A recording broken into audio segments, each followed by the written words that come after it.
Um, Hello, you're watching Armando Hasurungan biology and medicine videos. Please make sure to subscribe, join the forum and group. For the latest videos, visit Facebook Armando Hasurungan, like, ask questions, answer questions, and please post some interesting things, such as your artworks. And you can also please change the settings to original or HD so you can have better graphics to see the videos. To see this video, which is on fatty acid degradation, for example. Yes. So in the previous video, we learned how fatty acids were transported from the cytosol, where it was synthesized, to the mitochondria. Now, in the mitochondria, fatty acids can undergo fatty acid oxidation when we need energy from fatty acids in the form of acetyl-CoA. Fatty acid degradation, or full oxidation, comes in 3 stages: stage 1, stage 2, and stage 3. Stage 1 is when a long fatty acid chain, a long fatty acyl-CoA, such as palmitoyl-CoA, a 16-carbon fatty acid, can undergo beta oxidation, which will essentially cleave two carbons at a time from the long chain fatty acid. So in this case, palmitoyl-CoA, which is a 16-carbon, through beta oxidation will make 8 acetyl-CoAs.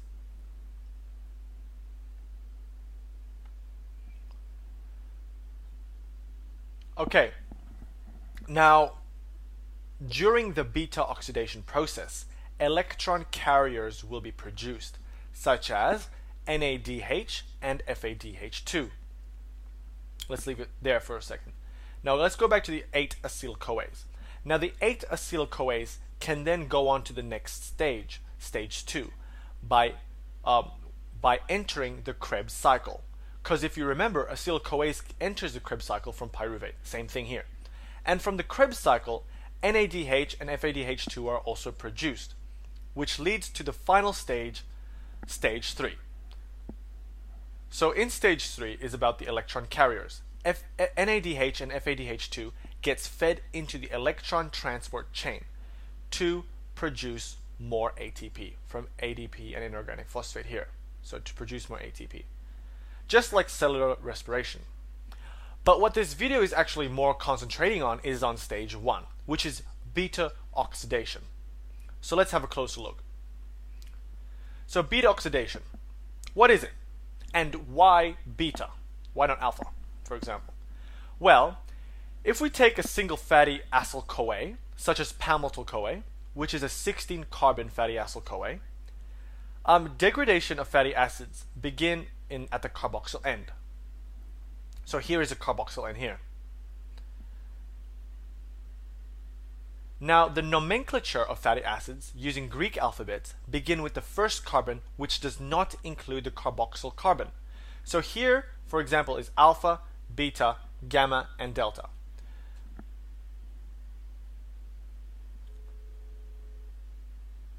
So beta, beta.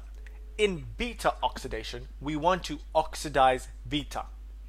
We want to add oxygen to beta carbon, this beta carbon here. So through several reactions, this same palmitoyl-CoA structure will look like this.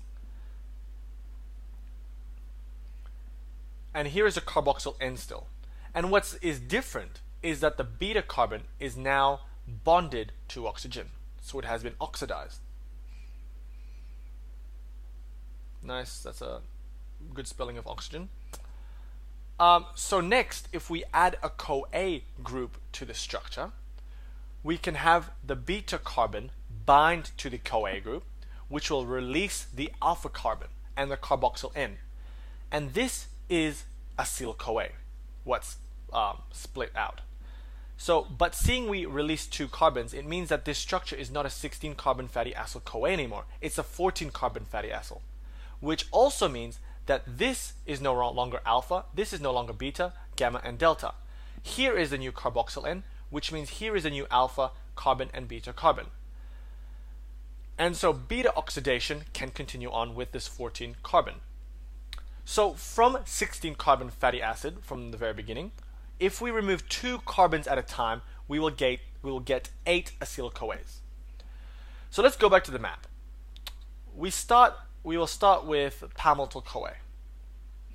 Just a point to make, fatty acid degradation is the reverse of synthesis. So if you remember, synthesis was condensation, reduction, dehydration, and reduction again. Well, if we go backwards, it's oxidation, hydration, oxidation, and finally cleavage. Okay, so palmitols-CoA, it will oxidize first to trans-2-enol-CoA by the enzyme acyl-CoA dehydrogenase. FAD is reduced to FADH2.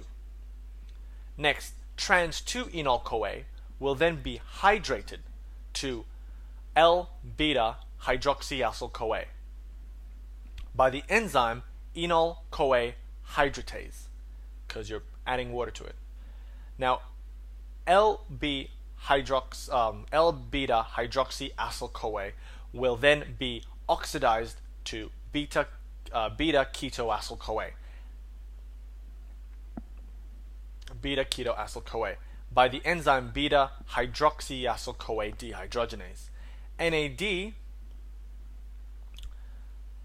beta-hydroxyacyl-CoA dehydrogenase. Now, NAD is reduced to NADH. So, from the beginning, we had oxidation, hydration, and oxidation again, which means that finally, beta-ketoacyl-CoA will cleave 2 carbons off, forming 14-carbon fatty acyl-CoA called myristoyl-CoA. The CoA was obtained in the reaction. And also, the second carbon, also the 2 carbons with CoA that broke off, is acyl-CoA. It forms acyl-CoA. So that was how we formed one acyl-CoA. But myristoyl-CoA can still undergo beta oxidation 6 more times to form more acyl-CoAs. So as we have learned, fatty acid degradation is the reverse of fatty acid synthesis.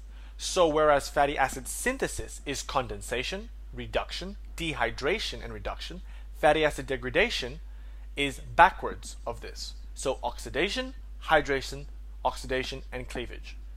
I hope that makes sense. I hope that was good.